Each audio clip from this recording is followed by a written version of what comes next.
Alors, l'ESSEC, c'est quoi? L'ESSEC, c'est une école qui a plus d'une centaine d'années et qui a trois composantes très fortes dans son ADN, que sont l'excellence académique, que sont l'humanisme et que sont l'innovation, l'entrepreneuriat. L'excellence académique, pour tous ceux qui ont passé le concours, c'est pas la peine que j'en fasse des montagnes. Vous voilà, avez compris les attentes, elles sont élevées. Peut-être deux mots sur le fait que nous ne nous contentons pas d'avoir une barrière haute à l'entrée. Nous restons très exigeants en termes d'excellence académique une fois que les étudiants ont intégré l'ESSEC, puisqu'on est convaincu que plus on apprend et plus on se développe, plus on travaille quand on est à l'ESSEC, plus on pourra faire de grandes choses après. Et le but est vraiment d'accompagner, de former nos étudiants pour qu'ils fassent des grandes choses en entreprise, dans la vie, on va dire, sociale, économique, politique de la France et du monde. Et qu'à ce titre-là, plus ils apprennent et ils continuent à travailler pendant l'école, mieux c'est. Donc, excellence académique, c'est un élément fort constitutif de l'ADN de l'école. Un autre élément constitutif, c'est la dimension humaniste. La dimension humaniste, je vais en élaborer sur une composante spécifique qui est la flexibilité du parcours, la liberté que nous offrons à nos étudiants pour constituer leur propre parcours. Il n'y a pas un seul étudiant qui diplôme de l'ESSEC en ayant eu le même parcours. Chacun va avoir fait un choix différent en termes de se spécialiser ou pas, faire une chaire ou pas, aller faire un apprentissage ou pas, structurer ses cours de manière spécifique en disant je vais plutôt concentrer mes cours au début et puis mes expériences professionnelles après, ou au contraire je vais vouloir plutôt vivre une formule d'alternance où je vais aller en cours, travailler, aller en cours, travailler. Bref, tout est possible et ça, c'est vraiment ce qui est très constitutif de l'identité. On essaye de développer des individus libres et structurés intellectuellement. La troisième composante, c'est la dimension innovation entrepreneuriale. L'ESSEC, elle s'est fondée il y a plus d'une centaine d'années par des individus qui, à un moment donné, se sont dit tiens, il manque en France une institution académique d'excellence qui permet de former à la gestion en prenant en compte les grandes questions éthiques. Ils ont constaté ce besoin et se sont dit tiens, réunissons-nous et créons cette école qui n'existe pas. Et finalement, cette philosophie qui a présidé à la création de l'école, elle reste très présente et ce qui a amené l'école à être la première école à créer des chaires, première école à introduire une junior entreprise, première école dans l'enseignement supérieur à introduire l'apprentissage pour ses étudiants. Plus récemment, en termes d'innovation, vous êtes ici dans le Calab, le Knowledge Lab. Vous avez deux espaces ici. De l'autre côté du couloir, vous avez vu aussi. Et il y a des espaces que vous ne voyez pas, qui sont des studios d'enregistrement où se produisent des MOOC, où les étudiants sont invités à utiliser un studio en self-service pour produire leurs propres vidéos, pour vendre leurs projets, pour se présenter. Ce lieu-là, le Calab, c'est un lieu assez unique dans le panorama français et qui est aussi là à disposition des élèves et des profs. Des chaires, c'est la réunion entre des entreprises, un professeur, des étudiants qui vont travailler et faire un bout de chemin ensemble autour d'une thématique donnée, offrant aux étudiants la possibilité de se spécialiser dans un domaine précis. L'apprentissage, c'est l'opportunité très précieuse donnée aux étudiants de pouvoir étudier tout en travaillant. Donc on est étudiant à mi-temps dans une entreprise à mi-temps et en contrepartie, et ça pendant 2 ans d'affilée, et en contrepartie, l'entreprise finance les frais de scolarité de l'étudiant et donne à l'étudiant par ailleurs une rémunération mensuelle qui permet d'assurer les frais de vie. Donc c'est une occasion incroyable de combiner développement professionnel, développement académique, intellectuel, puisqu'on suit les cours en parallèle du travail, et en même temps d'avoir un soutien financier non négligeable dans la prise en charge des études. Concrètement ensuite, la vie à l'ESSEC, ça se passe comment? Quand on a rejoint l'école, il y a, dans ce contexte de liberté que j'exprimais, quand même quelques grandes composantes à respecter, qui sont une première année pour tous les étudiants qui sortent de classe prépa et qui ont réussi le concours, qui est une première année de tronc commun, où on donne, on va dire, vraiment les fondamentaux de la gestion, et on opère surtout, on accompagne les étudiants dans une transition entre la classe prépa et la grande école. Je vous en dirai un petit peu plus ensuite sur cette première année. Et puis ensuite, il y a les années suivantes, 2 ou 3 années, et parfois 4 pour ceux qui vraiment se plaisent à l'ESSEC, qui ont du mal à quitter, durant lesquelles les étudiants doivent suivre 9 cours fondamentaux de gestion, 16 cours optionnels. Donc vous voyez que la majeure partie des cours sont à choisir pour les étudiants parmi un catalogue de 200 cours optionnels dans toutes les matières qu'on peut imaginer en école. Il y a à faire ensuite une expérience professionnelle, de l'expérience professionnelle en stage ou en apprentissage. 15 à 18 mois sont à réaliser par les étudiants. Et puis de l'expérience internationale, 9 mois au moins que les étudiants passent à l'étranger, soit en stage, soit dans des institutions académiques partenaires. L'ESSEC est très fier d'offrir à ses étudiants la possibilité d'aller passer quelques mois ou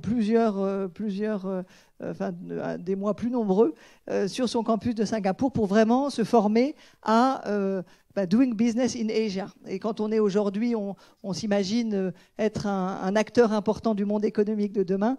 L'idée de comprendre ce qui se passe en Asie et de pouvoir être sensibilisé aux enjeux culturels, aux enjeux économiques, aux enjeux géopolitiques de la région, c'est essentiel. Et de pouvoir passer du temps à Singapour est une occasion unique de le faire.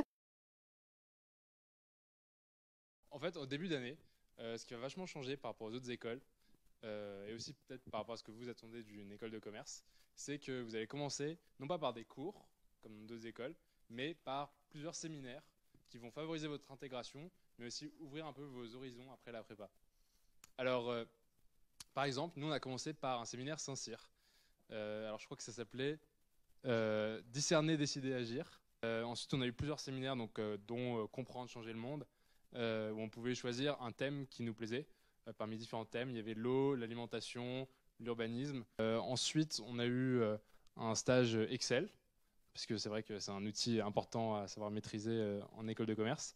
Puis on est parti en stage terrain, donc pendant un mois. Moi, j'étais chez Renault. Voilà, c'était très intéressant. Au-delà de ce qu'on peut penser, c'est un stage ouvrier, on va beaucoup travailler, c'est pas pour nous, de toute façon, on ne travaille pas dans une usine. Honnêtement, on apprend beaucoup. Voilà pour raconter donc le deuxième stage. Donc le premier c'est le stage terrain, ensuite on a le stage GoPro. C'est un stage donc de 4 jours dans lequel on peut suivre un manager, ça peut être n'importe qui, un directeur de marketing, ce que vous voulez, vraiment vous avez le choix. Et en fait l'objectif de cette semaine c'est de vous conforter dans votre projet ou alors tout simplement de découvrir de nouveaux horizons et de véritablement voir ce qu'est la vie d'un manager, enfin vraiment en temps réel. Alors le bootcamp c'est 33 heures, vous êtes enfermé à l'ESSEC. Et alors non, en fait, bon. En gros, vous allez devoir créer une start-up en 33 heures avec votre équipe. Et vous n'êtes pas vraiment, enfin si vous êtes enfermé, mais vous ne le sentez pas comme un enfermement. Vraiment, c'est hyper créatif. Ils nous remplissent d'activités pour pas qu'on s'endorme. C'est-à-dire qu'on va faire des allers-retours entre l'amphi, les salles, etc. Et en gros, on va travailler sur notre idée de start-up. Alors, on se dit tous, ouais, on n'a pas d'idée de start-up. Ben, en 33 heures, il faudra trouver une idée de start-up. Et enfin, commencent les vrais cours en janvier.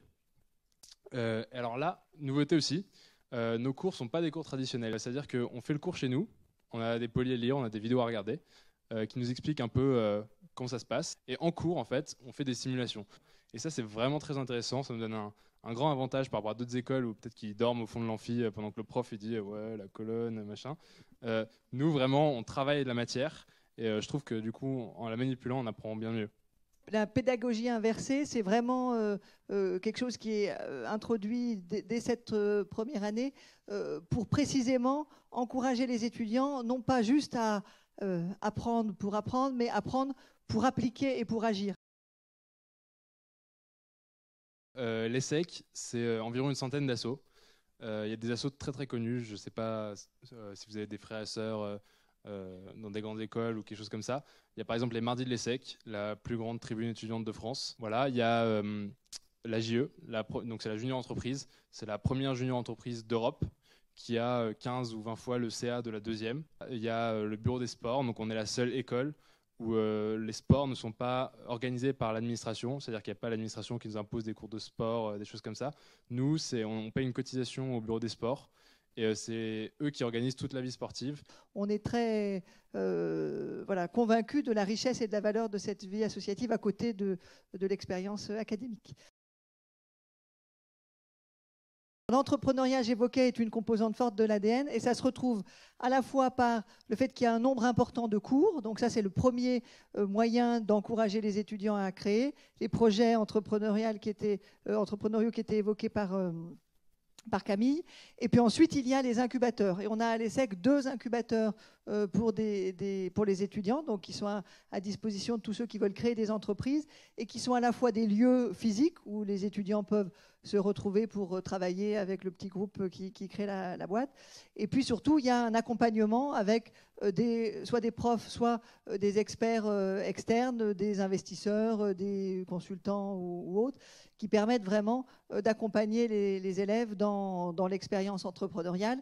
Et il y a donc ces 2 incubateurs, un incubateur d'entreprise classique, entre guillemets, et puis un incubateur d'entreprise sociale. Les 2 incubateurs contiennent également des fonds d'amorçage. Et donc, il y a la possibilité pour les étudiants qui sont assez avancés dans leur projet d'entreprise de pouvoir postuler à l'obtention de premiers financements. L'ESSEC, de manière régulière dans les classements, même si on n'est pas obsédé par les classements, mais c'est une indication, est très régulièrement numéro 1 depuis la perspective de l'entreprise. Parce que les étudiants ESSEC, tout ce qu'on décrivait, à la fois la liberté qu'on donne aux étudiants pour construire leur parcours, la grande proximité qu'ils développent avec les entreprises dans le cadre des chaires, la philosophie learning by doing qui fait que les étudiants ESSEC, c'est des étudiants qui savent faire des choses. Ce n'est pas des gens perdus dans leur pensée, c'est des gens qui savent mobiliser un cerveau très bien construit au service de l'action. Et à ce titre-là, les entreprises aiment beaucoup les étudiants ESSEC. Et donc, on a un service carrière qui est très développé, qui permet aux étudiants d'avoir accès à une base d'offres de stage et d'apprentissage et d'offres d'emploi à la sortie extrêmement développée et qui fait que tous nos étudiants, quand ils sortent, ils ont, au bout de 3 mois, 90% d'entre eux ont une offre d'emploi, voire pour nombre d'entre eux, plusieurs offres d'emploi parmi lesquelles ils doivent choisir. Donc les liens avec les entreprises et la possibilité de trouver des stages est très, très facilité, on va dire, par le biais de ce service de carrière. Ensuite, chaque étudiant reste libre de pouvoir aussi lancer ses propres démarches et trouver des stages ou des apprentissages par son propre biais. Donc, il n'y a pas une obligation, mais il y a des services à disposition qui sont très, très développés. Merci beaucoup de votre présence et puis j'espère vous revoir très bientôt.